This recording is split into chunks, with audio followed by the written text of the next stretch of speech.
আলাইকুম রহমতুল্লাহ বারাকাতুহু। বিসমিল্লাহ ওয়াসসালাতু ওয়াসসালামু আলা রাসূলিল্লাহ ওয়া আলা আলিহি ওয়া আসহাবিহি ওয়া মাওয়ালা, আম্মা বা'দ। আমাদের দুনিয়ার কল্যাণ লাগবে, আখিরাতের কল্যাণ লাগবে, আর সকল কল্যাণের মালিক হচ্ছেন মহান আল্লাহ সুবহানাহু ওয়া তাআলা। আপনি দুনিয়াতে ভালো আছেন কিন্তু আখিরাতে গিয়ে খারাপ, অথবা আখিরাতে আপনি ভালো থাকবেন প্রত্যাশা করছেন কিন্তু দুনিয়াতে একেবারেই বিপর্যস্ত জীবন যাপন করছেন। এই অবস্থায় আসলে আখিরাতমুখী হওয়া খুবই মুশকিল। আর এই কারণে আল্লাহ সুবহানাহু ওয়া তাআলা আমাদেরকে এই দুনিয়ার খলিফা হিসেবে, এই দুনিয়ার মালিক হিসেবে আল্লাহ তাআলা আমাদেরকে পাঠিয়েছেন।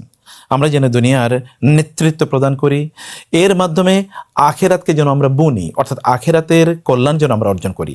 দুনিয়াকে বাদ দিয়ে আপনি আখেরাত অর্জন করতে পারবেন না, কারণ আপনি তো কবরে গিয়ে ইবাদত করতে পারবেন না। ইবাদত তো এই দুনিয়াতেই করতে হবে, ফলে দুনিয়া আপনাকে ভালো থাকতে হবে। আবার দুনিয়া ভালো থাকলাম কিন্তু আখেরাতে গিয়ে আমার বিপর্যস্ত জীবন, সেখানে জাহান্নামের মুখোমুখি হওয়া, এটা তো ফামান যুহজিহা আনিন নারি ওয়া উদখিলাল জান্নাতা ফাকাদ ফাজ। আল্লাহ সুবহানাহু ওয়া তাআলা বলেছেন যে জাহান্নাম থেকে বাঁচলো এবং জান্নাতে যেতে পারলো সেই প্রকৃত সফল। আমরা তো সফলতা, সাকসেস কেবলমাত্র মনে করি দুনিয়া কিছু পেলাম, আখেরাতে কি হবে সেটা পরের কথা। আখেরাতে এবং দুনিয়াতে দুই জায়গায় রাজা হওয়া হতে, এটা কি অসাধারণ অর্জন হতে পারে না? দুনিয়াও আপনি রাজা, আখেরাতেও আপনি রাজা। দুনিয়াও আপনি ধনী, আখেরাতেও আপনি ধনী। দুনিয়াও আপনি কল্যাণের মধ্যে আছেন, আখেরাতেও কল্যাণের মধ্যে আছেন। দুনিয়া আপনি সুখী থাকবেন, আখেরাতেও সুখী থাকবেন, এরকম হতে পারে না? হতে পারে। এটা কে দিতে পারেন? এটা কেউ দিতে পারবে না, কেবল দিতে পারেন কে? আল্লাহ সুবহানাহু ওয়া তাআলা। কিন্তু এটি আপনি চেষ্টা করে সারাদিন দৌড়াবেন, তার মাধ্যমে আপনি পাবেন কখনোই না, বরং আল্লাহর কাছে চাওয়ার মাধ্যমে সেটা পেতে পারেন। আর এই চাওয়া কিভাবে আমরা চাইতে পারি সেটা আল্লাহ শিখিয়ে দিয়েছেন। একবার চিন্তা করে দেখুন যে আল্লাহ শিখিয়ে দিয়েছেন এমন একটা দোয়া যে তুমি এটা বলে আমার কাছে চাও, তাইলে আমি তোমাকে দেব। কেমন হতে পারে? কারণ যার কাছে চাইবেন তিনিই বলেছেন যে তুমি আমাকে এইভাবে অ্যাপ্রোচ করো, আমার কাছে এইভাবে চাই, তাহলে আমি তোমাকে দিয়ে দেব। এইভাবে চাওয়ার সেই দোয়াটি একটা অসাধারণ দোয়া। আমরা সবাই হয়তোবা বলি, কিন্তু আমরা বুঝে শুনে হয়তোবা বলি না। সেই দোয়াটি আমরা ইনশাআল্লাহ আজকের এই পর্বে এটা শিখে নেব ইনশাআল্লাহ। চলুন একটু দোয়াটা আমরা শিখি। দোয়াটা হচ্ছে আল্লাহুম্মা রব্বানা আতিনা ফিদ দুনিয়া হাসানাতাও ওয়া ফিল আখিরাতি হাসানাতাও ওয়া কিনা আযাবান নার। অসাধারণ। আল্লাহুম্মা, হে আল্লাহ, রব্বানা আমাদের রব, আতিনা আমাদেরকে দিন, ফিদ দুনিয়া দুনিয়ার মধ্যে, হাসানাতান কল্যাণ, হাসানা দুনিয়া আমাদেরকে কল্যাণ দেন, সকল কল্যাণ, যত কল্যাণ আছে সব কল্যাণ দেন।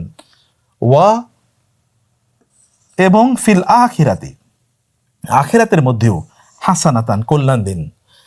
ওয়া এবং টি রক্ষা করুন না আমাদেরকে আযাবান নার জাহান্নামের আগুন থেকে বাঁচান। চিন্তা করে দেখুন, আপনি দুনিয়াতে ফেরাউনের মতো প্রচুর পরিমাণ প্রাচুর্য, প্রাসাদ ইত্যাদির মধ্যে আছেন, কিন্তু আখিরাতে গিয়ে জাহান্নামে পড়তে হচ্ছে। কি হতে পারে? ভয়াবহ অবস্থা, তাই না? আবার দুনিয়াতে খুবই খারাপ জীবন যাপন করছেন, আপনি ইবাদত করবেন কোত্থেকে? পেটে ভাত নেই, আপনি কি মসজিদে গিয়ে খুব মনোযোগের সাথে নামাজ আদায় করতে পারবেন? পারবেন না, তাই না?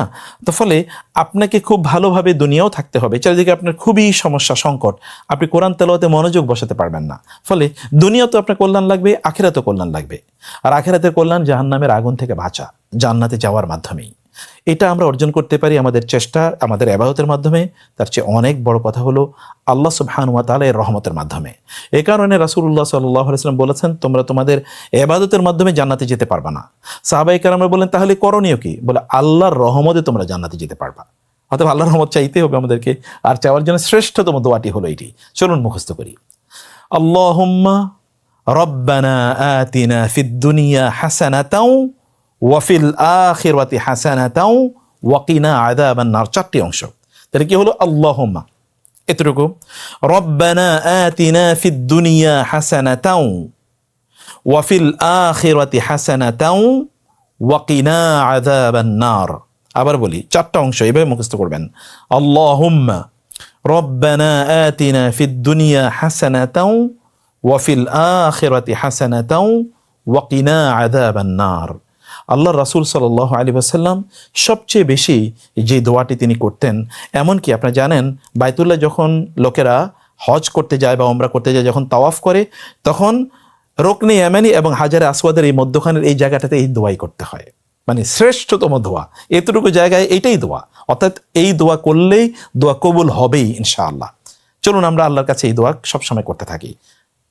আল্লাহুম্মা রব্বানা আতিনা ফিদ দুনিয়া হাসানাতাও ওয়া ফিল আখিরাতি হাসানাতাও ওয়া কিনা আযাবান নার। আল্লাহুম্মা আমিন। হে আল্লাহ, তুমি আমাদেরকে দুনিয়ার কল্যাণ দাও, আখিরাতের কল্যাণ দাও এবং জাহান্নামের শাস্তি থেকে আমাদেরকে বাঁচাও। আল্লাহুম্মা আমিন। আল্লাহ সুবহানাহু ওয়া তাআলা আমাদেরকে সত্যিকার অর্থে কল্যাণ প্রদান করুন। আমিন।